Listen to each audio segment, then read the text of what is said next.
आमतौर पर हम विशिष्ट को ढूंढने के लिए दूर देखा करते हैं। चांद और सूरज इसके उदाहरण भी हैं। लेकिन स्वयं को देखने के लिए हमें अपनी दृष्टि को अंतर मन की ओर मोड़ना पड़ता है। ईश्वर को देखने का भी यही एक मार्ग है। सुप्रभात, मैं हूं प्रतिबिंब शर्मा आपके साथ। सबसे पहले नजर मुख्य गतिविधियों पर।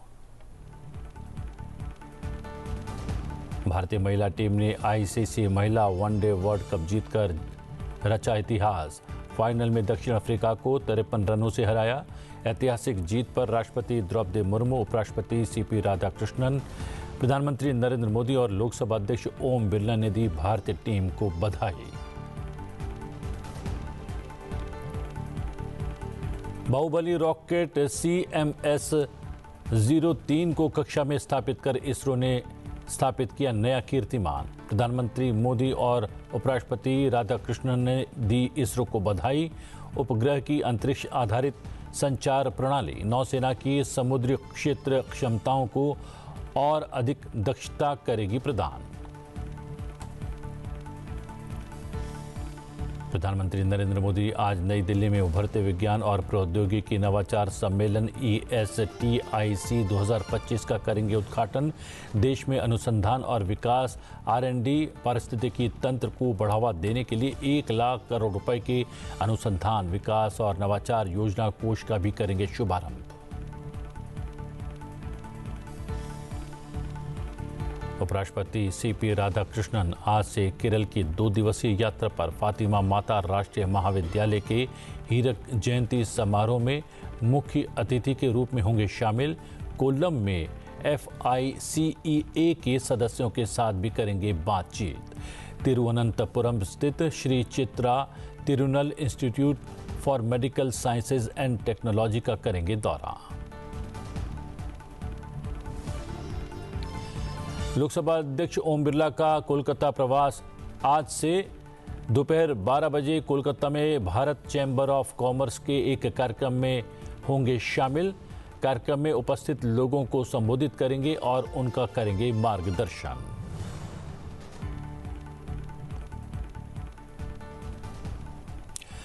भारतीय महिला टीम ने फाइनल में दक्षिण अफ्रीका को हराकर आईसीसी महिला वनडे विश्व कप 2025 जीतकर इतिहास रच दिया है। ये पहला अवसर है जब भारत ने महिला वर्ल्ड कप खिताब अपने नाम किया है। नवी मुंबई के DY पाटिल स्टेडियम पर खेले गए आईसीसी महिला वनडे विश्व कप 2025 के फाइनल में भारत ने पहले बल्लेबाजी की और 50 ओवर में 7 विकेट खोकर 298 रन बनाए। जवाब में दक्षिण अफ्रीका की टीम 45.3 ओवर में 246 रन बनाकर ऑल आउट हो गई। इसी के साथ भारत के रूप में दुनिया को 25 साल बाद नया विश्व चैंपियन मिला है।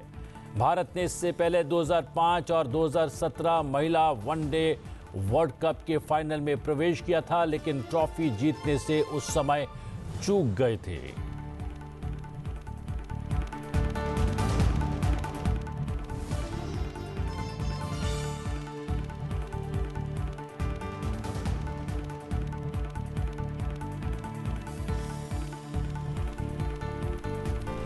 इस ऐतिहासिक जीत पर राष्ट्रपति द्रौपदी मुर्मू, उपराष्ट्रपति सीपी राधाकृष्णन, प्रधानमंत्री नरेंद्र मोदी और लोकसभा अध्यक्ष ओम बिरला ने भारतीय महिला क्रिकेट टीम को बधाई दी है।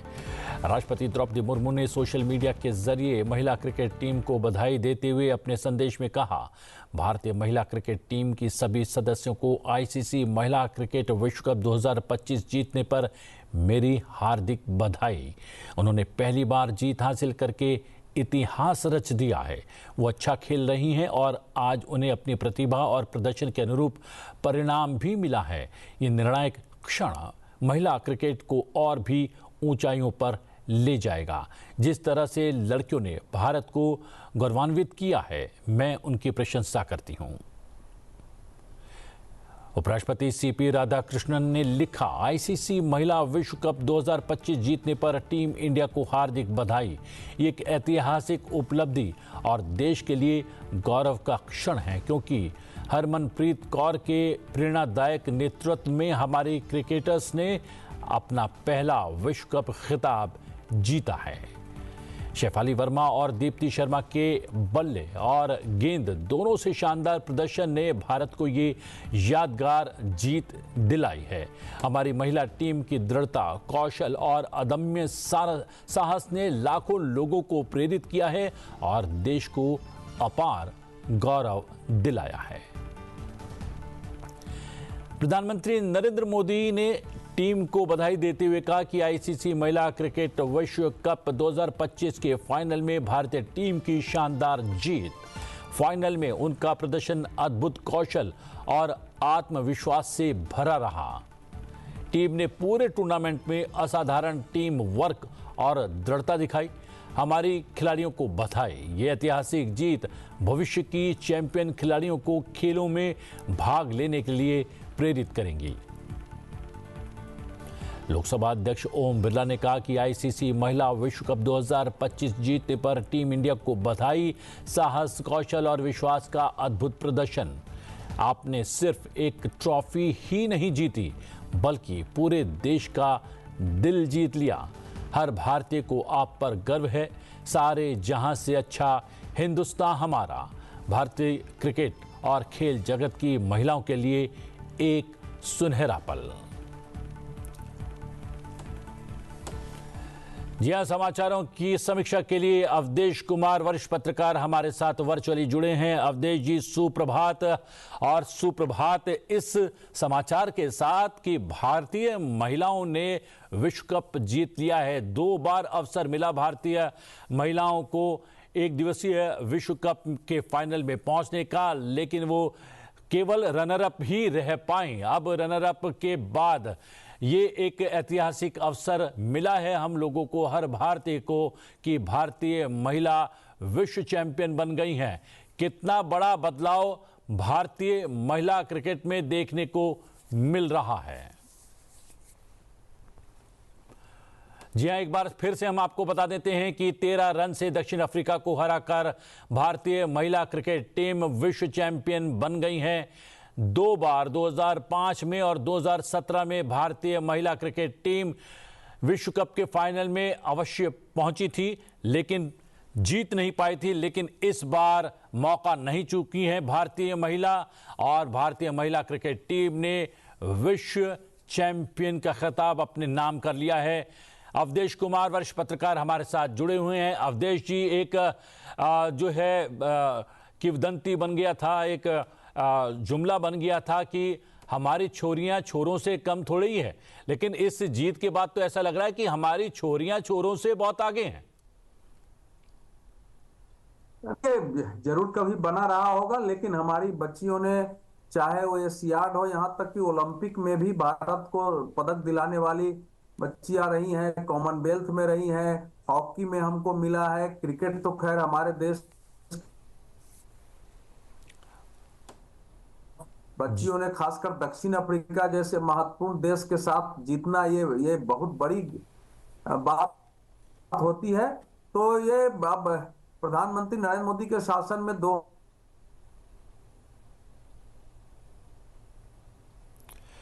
तकनीकी रूप से कुछ परेशानी है। अवधेश जी हमारे साथ जुड़ेंगे और समीक्षा करेंगे समाचारों की। ये तस्वीरें आपको जो है आंदोलित करेगी, हर उस बच्चे को आंदोलित करेगी जो क्रिकेट देखता है और भविष्य में क्रिकेटर बनना चाहता है। प्रधानमंत्री ने अपने जो है सोशल मीडिया पोस्ट में इसका जिक्र भी किया है कि ये जीत भविष्य के विजेताओं को तैयार करेगी। ये जीत हर उस व्यक्ति को आंदोलित करेगी जो कि खेल प्रेमी है, खेल को प्रेम करता है और खेल के माध्यम से भी भारत को विकसित राष्ट्र बनाने का सपना देखता है। ये जीत एक नई पौध विजेताओं की तैयार करेगी। जी हां, 1983 में पहली बार भारत पुरुष वनडे विश्व चैंपियनशिप का विजेता बना था। तब एक टर्निंग पॉइंट था भारतीय क्रिकेट का।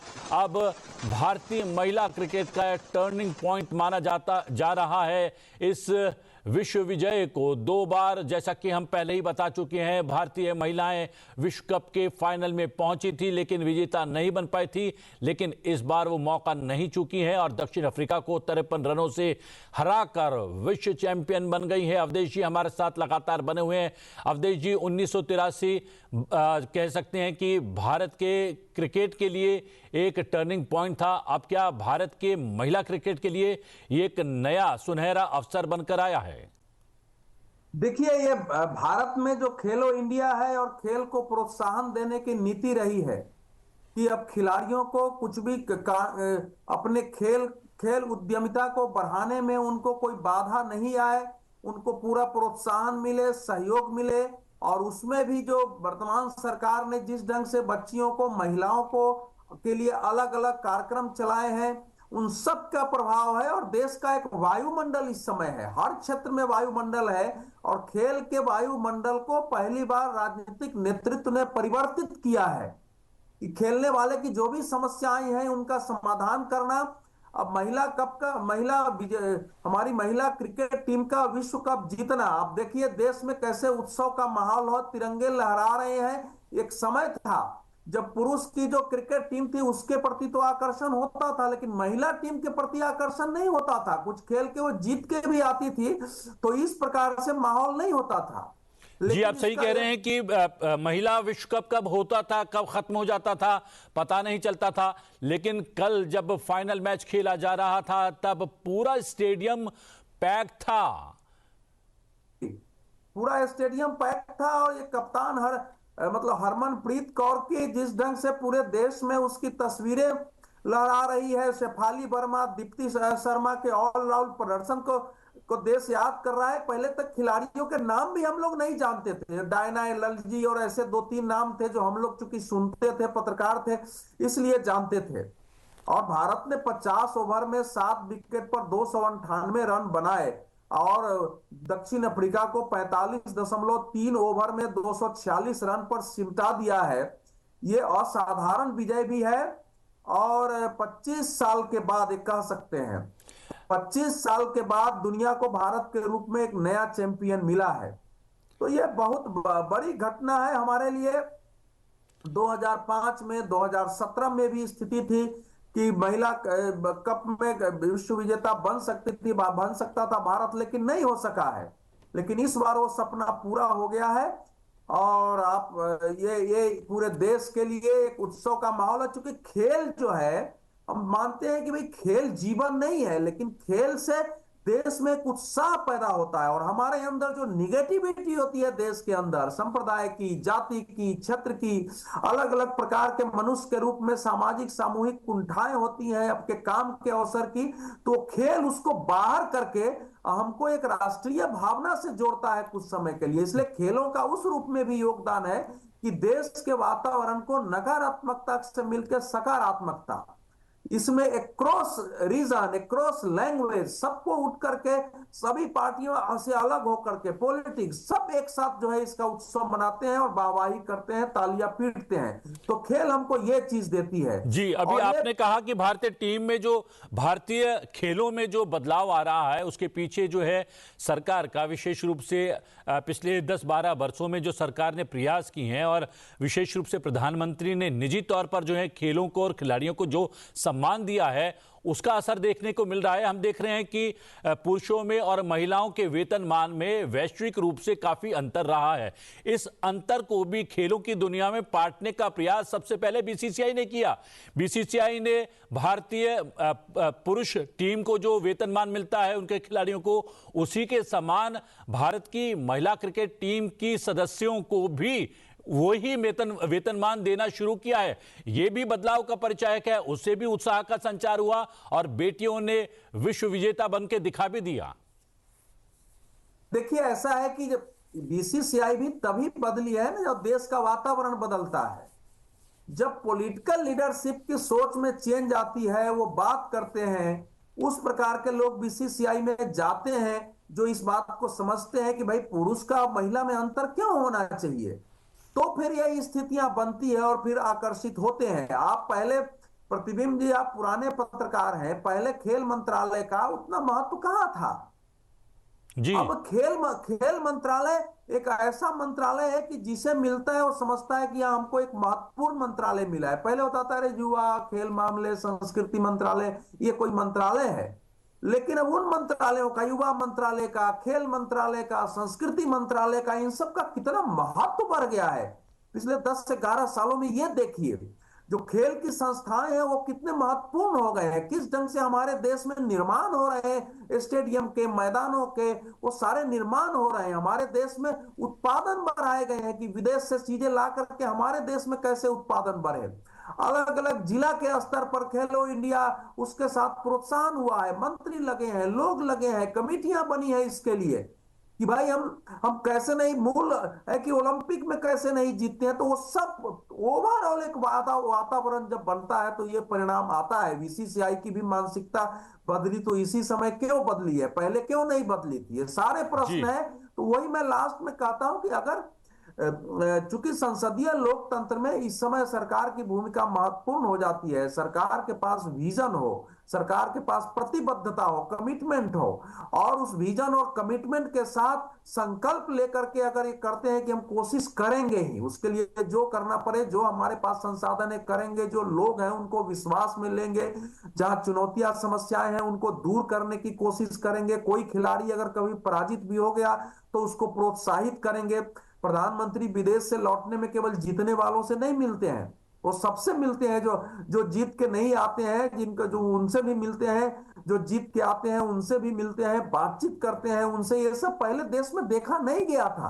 तो ये वातावरण पूरा बदला है, उसके परिणाम आते हैं कि देश भी इस दृष्टि से जागरूक हुआ है कि महिला क्रिकेट हम देखते हैं, उनके नाम जानते हैं, उनको भी समाज में आइकन बना रहे हैं, तिरंगे लहरा रहे हैं उनके नाम पर। तो ये एक अभूतपूर्व बदलाव है। मैं समझता हूं खेल का यह बदलाव समाज के वातावरण को भी बदलेगा, और आने वाले समय में इस देश की जो स्त्री पुरुष के बीच समता का भाव है, जो ममता और समता के साथ समानता है, उस दिशा में देश आगे बढ़ेगा। जी हाँ, और संकल्प की शक्ति पूरे देश ने देख ली है, पूरे विश्व ने देख लिया, और संकल्प की शक्ति के द्वारा जो है हमारी बेटियां जो है विश्व चैंपियन बन गई हैं। चलते हैं और अन्य गतिविधियों की ओर। प्रधानमंत्री देश में अनुसंधान एवं विकास इकोसिस्टम को प्रोत्साहन देने के लिए 1 लाख करोड़ रुपए के अनुसंधान विकास एवं नवाचार योजना कोष का शुभारंभ करने वाले हैं। इस योजना का उद्देश्य देश में निजी क्षेत्र द्वारा संचालित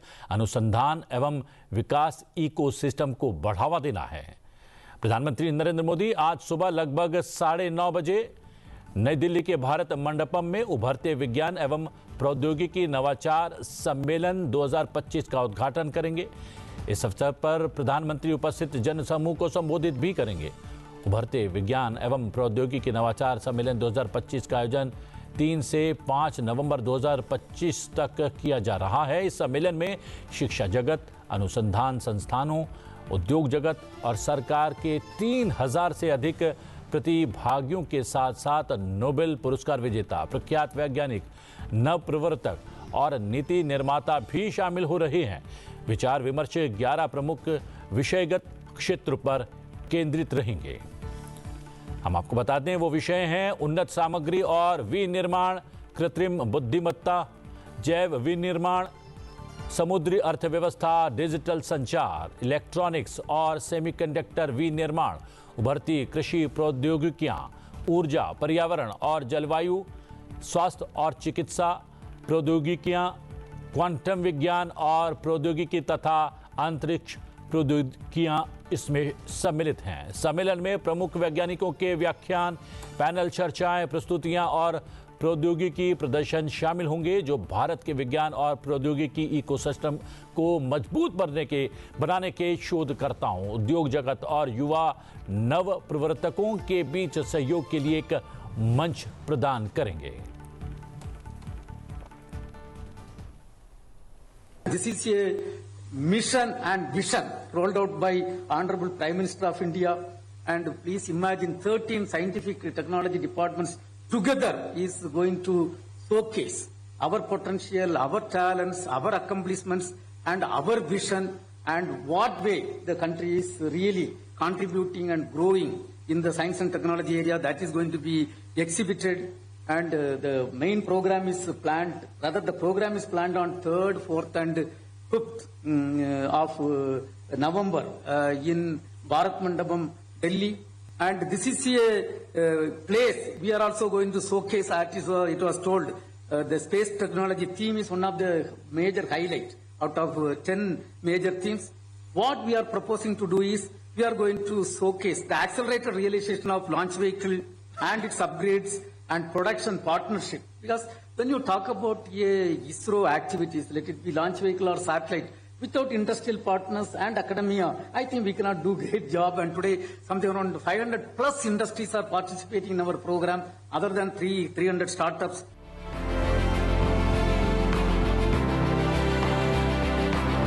21वीं सदी के भारत के विकास में विज्ञान उस ऊर्जा की तरह है जिसमें हर क्षेत्र के विकास को, हर राज्य के विकास को बहुत गति देने का सामर्थ्य है।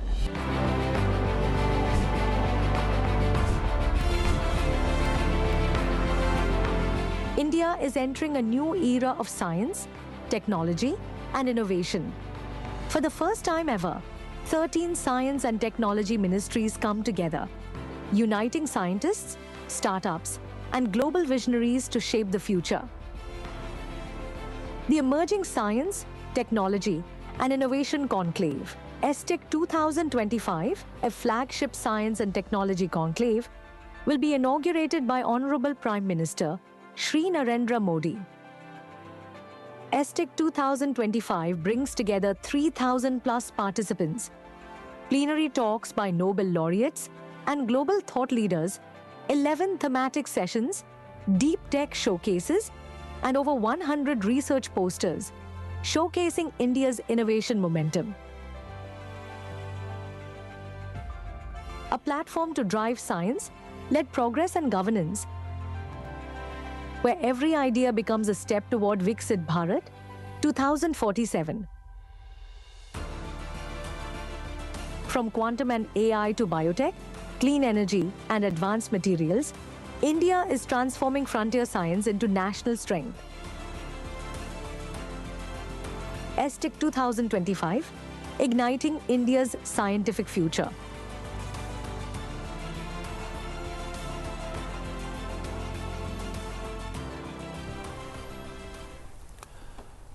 खेलों की दुनिया में अवदेशीय संकल्प की शक्ति की बात आपने की थी। विज्ञान और नवाचार और प्रौद्योगिकी को लेकर भी संकल्प लगातार प्रधानमंत्री का नजर आ रहा है। ये सम्मेलन में भी जो आज से शुरू हो रहा है, जिसका उद्घाटन प्रधानमंत्री करने वाले हैं, उसमें नजर आएगी 1 लाख करोड़ रुपए के अनुसंधान, विकास और नवाचार योजना कोष का शुभारंभ भी करने वाले हैं प्रधानमंत्री। कितना बड़ा संकल्प! देखिए, ये जो विज्ञान एवं प्रौद्योगिकी नवाचार सम्मेलन है, ये इसको कई दृष्टियों से देखना पड़ेगा। इस बार के बजट में ये 1 लाख करोड़ के कोष की घोषणा थी। देखिए, इस समय दुनिया अत्यंत ही विकट स्थिति में है। इस दुनिया में अचानक जो अलग अलग बड़े देश हैं, महत्वपूर्ण देश हैं, उनके अंदर जिस ढंग से संकुचित स्वार्थ पैदा हुआ है और कोई इस दुनिया का आप रखवाला नहीं है, कोई किसी पर हमला कर दे, कोई किसी को मार दे, कोई उसको बचाने वाला नहीं है। सब देश अपने अपने विकास में अलग अलग लगे हुए हैं। इसलिए प्रधानमंत्री जी का इधर जो आप भाषण सुनेंगे, चाहे 15 अगस्त को लाल किले से हो, तो उन्होंने कहा कि आत्मनिर्भरता के अलावा हमारे पास कोई चारा नहीं है, आत्मनिर्भरता और स्वदेशी। और इस समय राष्ट्रीय स्वयंसेवक संघ का जो शताब्दी वर्ष है, उसमें जो पंच परिवर्तन है, उसमें स्वदेशी एक महत्वपूर्ण विषय बन के आया है। स्वदेशी और नागरिक कर्तव्य, 5 में 2 महत्वपूर्ण है। प्रधानमंत्री ने कहा कि हमारा अपना आर्टिफिशियल इंटेलिजेंस इस समय क्या पोजीशन में है, उसमें हम दुनिया में कहां खड़ा हो सकते हैं, कैसे लीडरशिप कर सकते हैं, इसमें बढ़ाइए। इसमें आपने स्वयं चर्चा की है जिन विषयों को, उसमें आर्टिफिशियल इंटेलिजेंस का महत्वपूर्ण है। जैव विनिर्माण, इलेक्ट्रॉनिक्स की बात होती है। और सबसे बड़ी बात आप देखिए, जो हमारा क्वांटम एनर्जी की बात रही है, क्वांटम जो साइंस है, तो अमेरिका इसमें आगे है, लेकिन अमेरिका अंतरिक्ष में हम आगे बढ़े हैं, तो अंतरिक्ष में तो सहयोग का समझौता करता है, क्वांटम क्षेत्र में नहीं करता है। न्यूक्लियर टेक्नोलॉजी में भी जहां वो आगे है वहां नहीं करता है। यहां तक कि एग्रीकल्चर टेक्नोलॉजी, में जो विकसित चीजें वो हमको नहीं मिल पा रही हैं। तो इसमें अपने अनुसंधान करके, अपने वहां तक पहुंच करके और स्वयं सक्षम होने के अलावा इस समय दुनिया के भारत के पास कोई चारा नहीं है। जो देश आर्थिक महाशक्ति बनने की बात कर रहा है, वो महाशक्ति अगर बनेगा तो वो विज्ञान के क्षेत्र में आगे नहीं है, खेल के क्षेत्र में आगे नहीं है, वो कृषि के क्षेत्र में जो हमारी ताकत है आगे नहीं है, और इस समय आर्टिफिशियल इंटेलिजेंस के आधार पर क्या क्या हो रहा है, तो देश आगे नहीं बढ़ सकता है। प्रधानमंत्री का एक उदाहरण आप देख सकते हैं, जब हमारा एक स्पेस मिशन फेल हुआ था और वो स्वयं बेंगलुरु में थे और वो सारा फेल हो गया, उसके बाद वो सुबह वैज्ञानिकों से मिलने चले गए, वापस नहीं आए थे। और उस समय के अंतरिक्ष अनुसंधान परिषद के जो अध्यक्ष थे उनको उन्होंने गले मिलाया, वो फूट फूट कर रोए। तो ये होता है कमिटमेंट, कि जीत हो या हार हो किंचित नहीं विचलित मैं। तो कोई उसमें तो प्रधानमंत्री का स्वयं का एक विजन है, एक स्वयं विजन है कि देश हमारा कैसा होना चाहिए, हर क्षेत्र में हमारा देश जितनी इसकी संभावना है, पोटेंशियल है, उस पोटेंशियल से देश दुनिया के सामने सिर उठा के खड़ा हो। कई बार प्रधानमंत्री ने साउथ साउथ कोऑपरेशन की जो बात हुई है उसमें जो भाषण दिया है, अलग अलग यूनाइटेड नेशन में भाषण दिया है कि टेक्नोलॉजी पर कुछ बड़े देशों का अधिकार नहीं होना चाहिए। जो इस देश में विकासशील देश हैं, जो गरीब देश हैं, उनको भी टेक्नोलॉजी ट्रांसफर होना चाहिए। इसमें भी एक लोकतांत्रिकता, वैश्विक लोकतांत्रिक की आवश्यकता है। प्रधानमंत्री नरेंद्र मोदी ने स्वयं अलग अलग सम्मेलनों में भाषण दिया है। जब भी अर्थ समिट होते हैं, जलवायु समिट होते हैं, तो उसमें टेक्नोलॉजी ट्रांसफर की बात होती है, लेकिन हो नहीं रहा है। और डिफेंस के क्षेत्र में आप देखिए कि धीरे धीरे किस ढंग से कुछ चीजें वो हथियार के रूप में बेचेंगे, टेक्नोलॉजी देने के लिए तैयार नहीं है। और अमेरिका स्वयं अब न्यूक्लियर टेस्ट करने जा रहा है, 23 वर्ष से उसने न्यूक्लियर टेस्टिंग बंद कर दी है। रूस ने ऐसी पनडुब्बी विकसित कर ली है, जो दुनिया में कहा जा रहा है कि ऐसी न्यूक्लियर पनडुब्बी जो जो जो और न्यूक्लियर जो दुनिया में वो ड्रोन विकसित कर लिया है जो हवा में रुक सकता है। तो ये सारे चारों ओर हो रहा है, चीन विकसित कर रहा है, तो चुनौतियां भी बड़ी है हमारे लिए इन क्षेत्रों में। तो जी, लेकिन संकल्प की शक्ति की आपने बात की है, उस संकल्प की शक्ति की वजह से जो है मोबाइल निर्माण में भारत एक बड़ा हब बन गया है। अब सेमीकंडक्टर की तरफ जो है रुख किया है सरकार ने, और सेमीकंडक्टर का भी एक बड़ा हब बनाने का प्रयास भारत को किया जा रहा है। कितना बड़ा बदलाव? नहीं, देखिए सेमीकंडक्टर में तो काफी कुछ आगे बढ़ गया है। अब आपको दुनिया के सामने हमारा सेमीकंडक्टर तुरंत आने वाला है दुनिया के लिए, और उसमें तो मुझे लगता है कि जिस ढंग से पिछले 6 और 7 वर्षों में काम हुआ है, आप मान के चलिए कि सेमीकंडक्टर में दुनिया तो भारत का लीडर बनने वाला है। ये किसी देश की अगर ये रही है कि सेमीकंडक्टर हमारी हैसियत है और इसी पर इनका पूरी की पूरी दुनिया चलेगी, तो वो भारत ने उसको ध्वस्त किया है। लेकिन भारत का जो सेमीकंडक्टर है, भारत ने स्पष्ट किया है कि हमारा जो है विश्व के कल्याण की दृष्टि से हमारा जो भी विज्ञान की है, बिल्कुल एक लक्ष्य स्पष्ट किया है। प्राइम मिनिस्टर ने बार बार इस बात को बोला है कि विश्व में मानवता की जो सेवा है, मानविकी बोलते हैं वो, उसकी जो सेवा है उसकी दृष्टि से हमारा विज्ञान लक्षित है। और सेमीकंडक्टर के क्षेत्र में भारत ने, अगर जिसको पहले थर्ड वर्ल्ड कंट्रीज कहा जाता था, अगुवाई करके इन देशों के साथ सहयोग किया है, तो आप समझिए कि जो पूरी एक विश्व व्यवस्था है, वर्ल्ड सिस्टम चेंज होगा। इस समय तो सेमीकंडक्टर ऐसे ही है जैसे आपके शरीर को चलाने के लिए प्राण वायु है ऑक्सीजन। सेमीकंडक्टर के बिना तो इस समय का विश्व चल ही नहीं सकता है। पूरी की पूरी व्यवस्था आपको सेमीकंडक्टर पर निर्भर है। उसमें भारत तो, उसमें आप बजट में उसकी घोषणाएं देख लीजिए, योजनाएं देख लीजिए, तो अब तुरंत ही मुझे लगता है जो कुछ हम लोगों के पास सूचना है कि भारत सेमीकंडक्टर का अपना प्रोडक्ट लेकर के और दुनिया के सामने आने वाला है। ये सेमीकंडक्टर क्यों, आर्टिफिशियल इंटेलिजेंस में भी जितना भारत की ओर से काम हो रहा है और जिस ढंग से लोग लगे हैं, और प्राइम मिनिस्टर ने कहा है कि हम गूगल मैप पर निर्भर होते हैं, हमारा अपना मैप क्यों नहीं होना चाहिए। अपना मैप भी डेवलप हो रहा है। अभी आपने देखा ही होगा कि मेल जो भारत का है उसमें धीरे धीरे सारे लोगों ने अपने को शिफ्ट करना शुरू किया है कि अब वो भारत का एक मेल हो, भारत का आर्टिफिशियल इंटेलिजेंस हो, भारत का मैप हो, भारत की चीजें हो स्वदेशी और आत्मनिर्भरता में। ये सब है सेमीकंडक्टर की सोच के पीछे। और उसमें जब विजन है तो वैज्ञानिक भी लगे हैं, युवा उद्यमी लगे हैं, चारों तरफ से लोग लगा है। एक बार प्रेरणा मिलती है। एक समय था जब 64 के जो पाकिस्तान से युद्ध के बाद थोड़ा जय जवान जय किसान का नारा हुआ था, तो उस समय थोड़ा सा देश के अंदर किसानों के अंदर फसल उत्पादन और उसका भाव पैदा हुआ था कि अकाल में हम अब सुबह अकाल के समय अब हमारे देश में अकाल आने नहीं देंगे।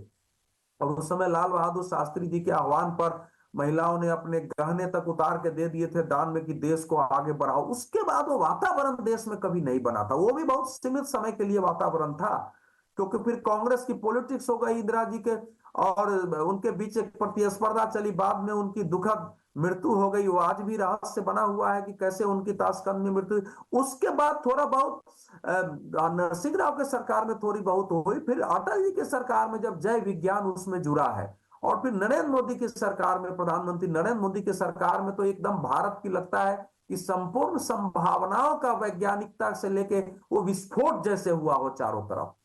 तो ये हमारे देश के लिए जो आज जो सम्मेलन का उद्घाटन होना है, विज्ञान प्रौद्योगिकी नवाचार सम्मेलन का, मैं समझता हूं कि उसमें नोबेल वैज्ञानिक भी आ रहे हैं, अलग अलग स्टार्टअप करने वाले आ रहे हैं, बाकी प्रतियोगी हैं, 11 विषयों की चर्चा की, ये सारे महत्वपूर्ण विषय शामिल है। और ये सम्मेलन अभी तो एक राष्ट्रीय स्तर पर है, इसको डिसेंट्रलाइज करके राज्यों के स्तर पर, जिलों के स्तर पर ले जाने की योजना है समय समय पर। ये एक शुरुआत है इसकी, ताकि आपस में विचार विमर्श और सहयोग मिले लोगों को कहां से क्या करना है। जी, और एक और इसरो की एक और नए कीर्तिमान की बात कर लेते हैं। भारतीय अंतरिक्ष अनुसंधान संगठन ने रविवार को एक और ऐतिहासिक उड़ान दर्ज करते हुए देश के अब तक के सबसे भारी संचार उपग्रह CMS-03 का सफल प्रक्षेपण किया है। इसरो ने रविवार को भारतीय नौसेना के अत्याधुनिक संचार उपग्रह GSAT-7R CMS-03 सफलतापूर्वक लॉन्च किया। ये उपग्रह भारतीय नौसेना का अब तक का सबसे उन्नत संचार प्लेटफॉर्म है, जो इसकी अंतरिक्ष आधारित संचार प्रणाली और समुद्री क्षेत्र जागरूकता क्षमताओं को अधिक दक्षता प्रदान करेगा। ये उपग्रह स्वदेशी रूप से डिजाइन एवं विकसित किया गया है और इसे श्री हरिकोटा स्थित सतीश धवन अंतरिक्ष केंद्र से शाम 5:26 पर प्रक्षेपित किया गया था। कल लगभग 4,400 किलोग्राम भार वाला ये उपग्रह अब तक का भारत का सबसे भारी संचार उपग्रह है। जी हां, 16 से 20 मिनट की उड़ान के बाद ये 180 किलोमीटर ऊंचाई पर अपनी निर्धारित कक्षा में सफलतापूर्वक स्थापित हो गया। CMS-03 multi band communication satellite है, जो भारत और हिंद महासागर क्षेत्र में विस्तृत संचार सेवाएं देगा। ये देश का पहला ऐसा भारी उपग्रह है जो देश में निर्मित रॉकेट से जियो सिंक्रोनस ट्रांसफर ऑर्बिट GTO में भेजा गया। इसरो ने इससे पहले फ्रांस की एरियन स्पेस के लॉन्च व्हीकल का इसके लिए उपयोग किया था।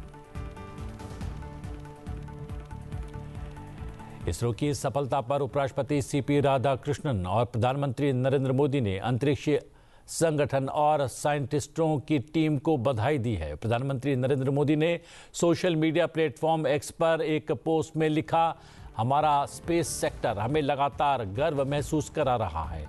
भारत के सबसे भारी कम्युनिकेशन सैटेलाइट CMS-03 के सफल लॉन्च पर इसरो को बधाई।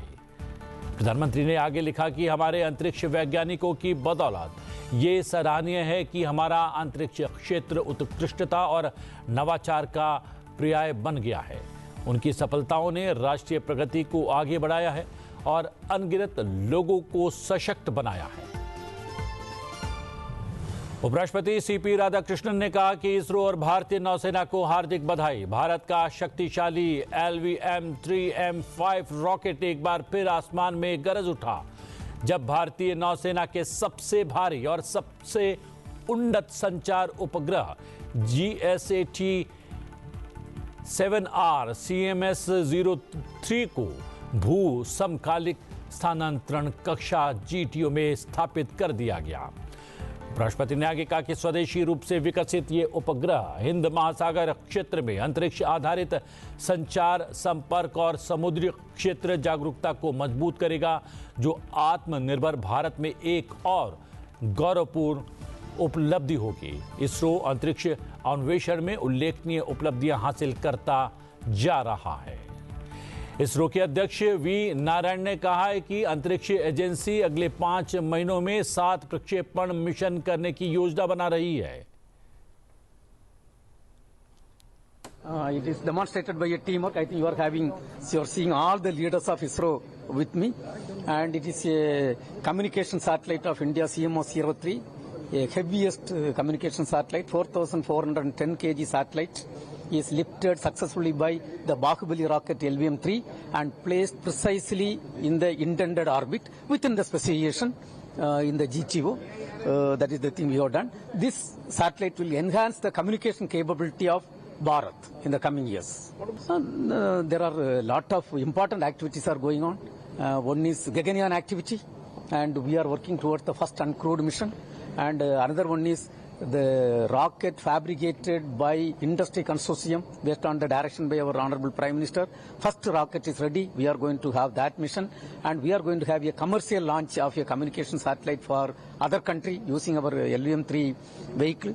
Then couple of important technology demonstration satellite, and you know this SSLV. Using that we are planning a launch. In fact, our hands are totally full. You can understand, in 5 months when we are targeting 7 launches, you can understand the type of quantum of work, and it has to be hard work and smart work has to be done by team. I am quite confident the ISRO team will accomplish all this.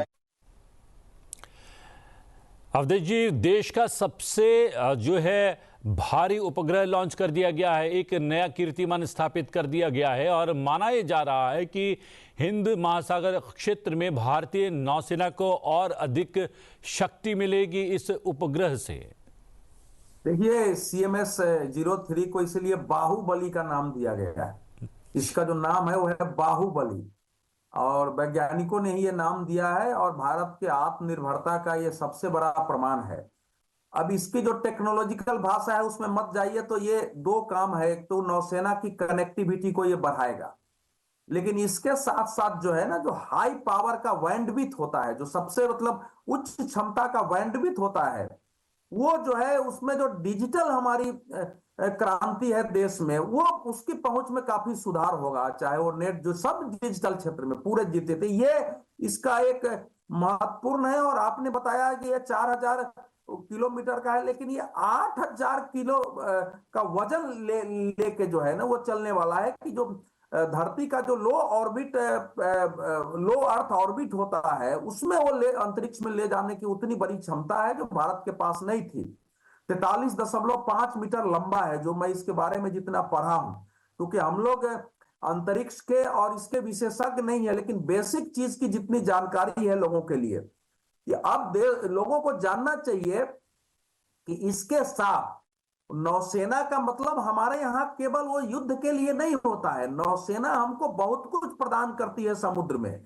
जो समुद्र के अंदर exploration होता है, जो समुद्र की ताकत के आधार पर हम ऊर्जा पैदा करते हैं, जो बैंडविड्थ पैदा करते हैं, जो आर्टिफिशियल इंटेलिजेंस में काम आता है, आपके नेट में काम आता है, मोबाइल कनेक्टिविटी में काम आता है, तो वो सब क्षेत्र में जो है इसका लाभ मिलेगा। और दुनिया के उन देशों में भारत शामिल हो गया है, गिने चुने देश है, अमेरिका है, चीन है और रूस है। इस 3 के अलावा मुझे नहीं ध्यान में है कि कोई चौथे देश ने इस क्षेत्र में ऐसी उपलब्धि हासिल की है। तो ये भारत के लिए ये जबरदस्त सफलता है, और मैं समझता हूं कि अंतरिक्ष में तो अब विश्व भारत का लोहा मान रहा है, और इसीलिए अमेरिका ने अंतरिक्ष में हमारे साथ सहयोग किया है, क्योंकि अंतरिक्ष में उनको लगता है, और उनका जो नासा है और हमारा इसरो है, दोनों के सहयोग से भी काफी कुछ हुआ है। हमने अंतरिक्ष में अपना शिव शक्ति भी मिशन जो है, पहली बार भारत ने उसका नाम शिव शक्ति दिया है। तो वो सब कुछ हमारे सामने है, और यह वैज्ञानिकों की उपलब्धि है। ये बात सही है कि इसकी आधारशिला हमारे आजाद भारत में बहुत पहले रखी गई, और वहां से एक विकास हुआ है यहाँ से आज तक।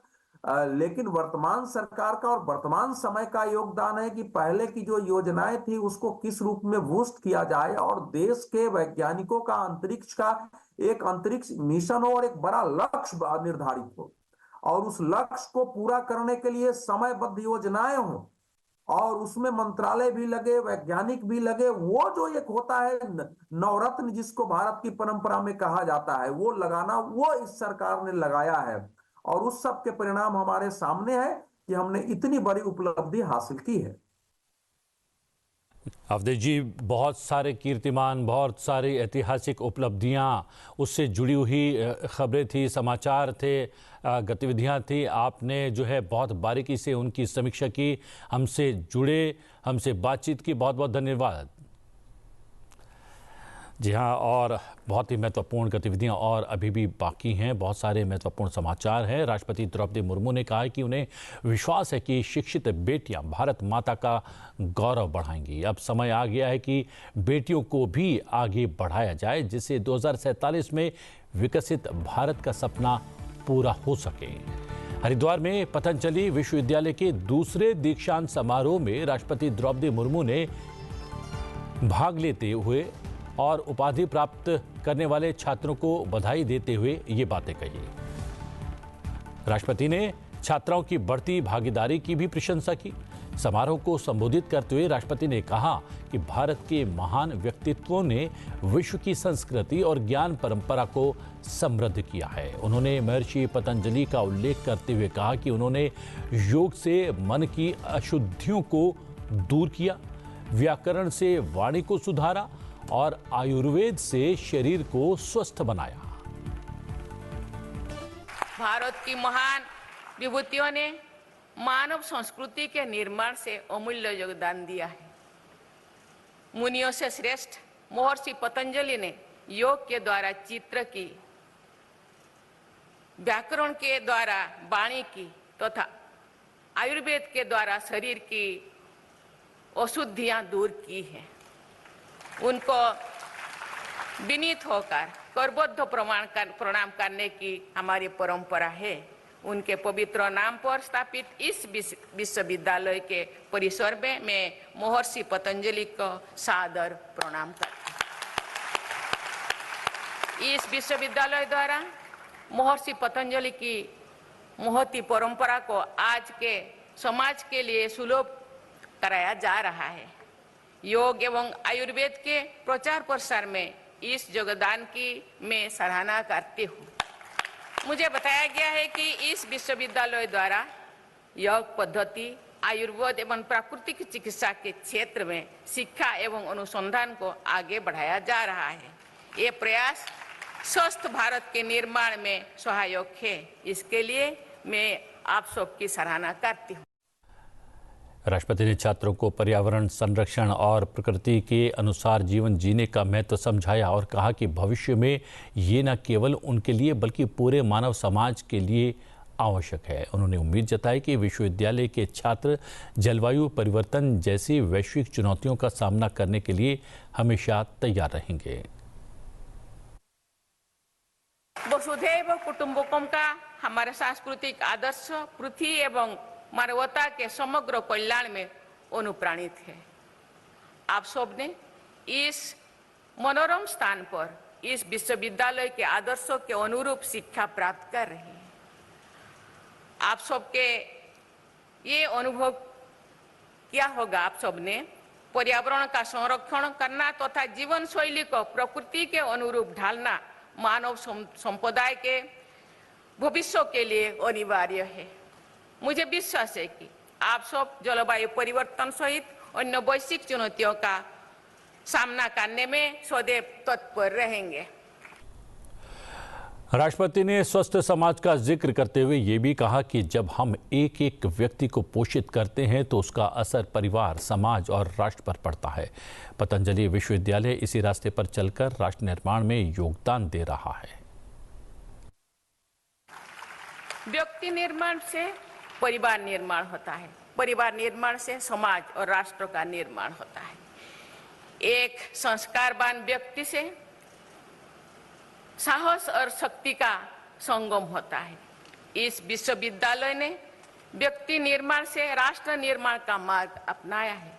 इसके लिए मैं विश्वविद्यालय से जुड़ी सभी लोगों की बहुत बहुत सराहना करती हूँ। मुझे विश्वास है कि इस विश्वविद्यालय के पूर्व, वर्तमान एवं भावी विद्यार्थीगण सदाचार के साथ स्वस्थ समाज एवं विकसित भारत के निर्माण में महत्वपूर्ण योगदान देंगे। हम आपको बता दें कि अपने उत्तराखंड दौरे के दौरान राष्ट्रपति आज सुबह लगभग 11 बजे उत्तराखंड राज्य की रजत जयंती के अवसर पर देहरादून में उत्तराखंड विधानसभा को संबोधित करेंगी। उसे बाद में शाम को 5:30 बजे राष्ट्रपति नैनीताल स्थित राजभवन की स्थापना के 125 वर्ष पूरे होने के उपलक्ष्य में आयोजित समारोह में भी सम्मिलित होंगी। 4 नवंबर को राष्ट्रपति कैंची धाम स्थित नीम करोली बाबा के आश्रम जाएंगी। नई दिल्ली लौटने से पहले राष्ट्रपति नैनीताल में कुमाऊं विश्वविद्यालय के 20वें दीक्षांत समारोह में भी सम्मिलित होंगी। उपराष्ट्रपति सीपी राधाकृष्णन आज से केरल की 2 दिवसीय यात्रा पर रहेंगे। पदभार ग्रहण करने के बाद ये उपराष्ट्रपति की केरल की पहली यात्रा होगी। इस यात्रा के दौरान उपराष्ट्रपति आज कोल्लम स्थित फातिमा माता राष्ट्रीय महाविद्यालय के हीरक जयंती समारोह में मुख्य अतिथि के रूप में सम्मिलित होंगे। ये कॉलेज अपने 75 वर्ष की शैक्षणिक उत्कृष्टता का उत्सव मना रहा है। उपराष्ट्रपति federation of Indian coir exporters association के सदस्यों के साथ भी संवाद करेंगे। ये संगठन देश भर के सभी कॉयर निर्यातक संघों का प्रतिनिधित्व करता है। उपराष्ट्रपति 4 नवंबर 2025 को तिरुवनंतपुरम स्थित Shri Chitra Tirunal institute for medical sciences and technology का दौरा करेंगे। श्री चित्रा तिरुनल आयुर्विज्ञान एवं प्रौद्योगिकी संस्थान भारत सरकार के विज्ञान एवं प्रौद्योगिकी विभाग के अंतर्गत एक राष्ट्रीय महत्व का संस्थान है।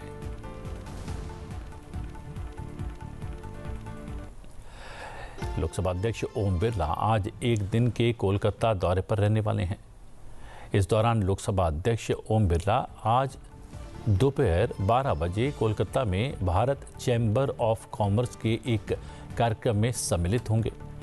इस दौरान लोकसभा अध्यक्ष ओम बिरला कार्यक्रम में उपस्थित लोगों को संबोधित भी करने वाले हैं। साथ ही साथ उपस्थित लोगों का मार्गदर्शन भी करेंगे। हम आपको बता दें कि इस कार्यक्रम का सीधा प्रसारण आप संसद टीवी पर देख पाएंगे। प्रधानमंत्री नरेंद्र मोदी रविवार को पटना साहिब गुरुद्वारे पहुंचे, जहां उन्होंने मत्था टेक कर और गुरु के दरबार में हाजिरी लगाकर आशीर्वाद दिया। इस दौरान प्रधानमंत्री ने हाथ जोड़कर श्रद्धालुओं का अभिवादन किया।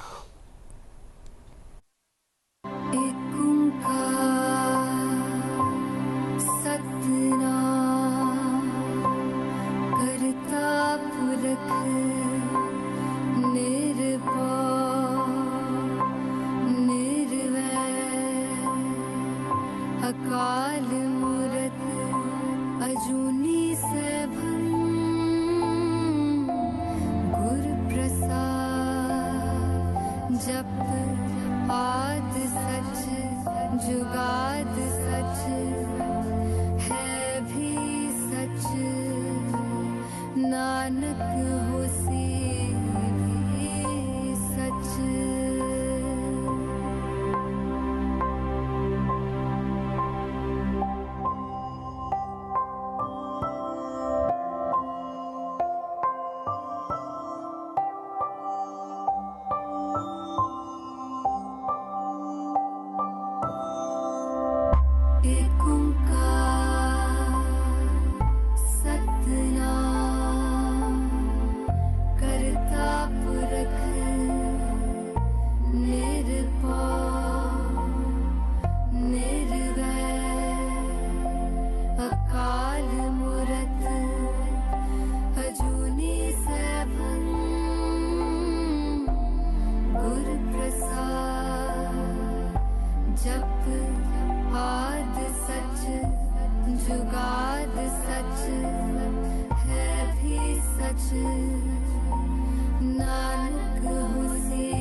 कश्मीरी हस्तशिल्प केवल कला ही नहीं बल्कि एक समृद्ध विरासत है जिसमें घाटी की आत्मा और सदियों पुरानी परंपराएं समाहित है।